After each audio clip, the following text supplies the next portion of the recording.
France has hit a new record, 7 prime ministers in just 2 years. The latest, Sébastien Lecornu, lasted only 26 days, the shortest stint since the 1950s. One big reason? Money. Or more like, the lack of it. France has been spending a lot more than it makes. Its debt is 116% of its GDP, and its public spending deficit, 5.8%, one of the highest in the Eurozone. That equates to a burden of nearly 50,000 euro for every citizen. Before resigning, Lecornu was working on a budget proposal, but he said he wouldn't reverse the deeply unpopular pension reforms passed by President Emmanuel Macron in 2023. And he was also against a tax on the ultra-rich, an idea that has recently gained a lot of support from the left. After unveiling a cabinet largely criticized as more of the same, Lecornu was pressured to resign. His predecessor, François Bayrou, was forced out last month over his austerity plan that would have cut 44 billion euro in spending.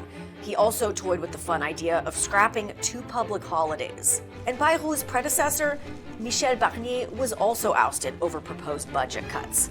How did France's budget get so out of control? One major driver is its generous social welfare system. Last year, 57% of the nation's economic output went towards hospitals, education, culture, defense, spending on families, and generous pension benefits. But another is President Macron's 2017 tax cuts for corporations and the wealthy. Since then, tax revenue has fallen, leading to what an independent auditor estimates is an economic loss of 50 billion euro. And all that increased borrowing has a cost. Last year, interest payments ballooned to 66 billion euro, more than double what they were in 2020. So what's at stake for France? The fiscal situation in France is a disaster, and the quotations of France's sovereign debt is going down, and the euro has stumbled because of France for the whole eurozone.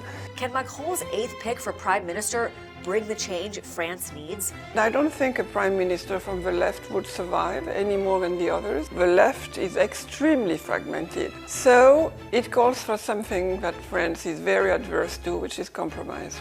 Macron has rejected calls to resign, and so now France waits for its next prime minister and for a solution that sticks.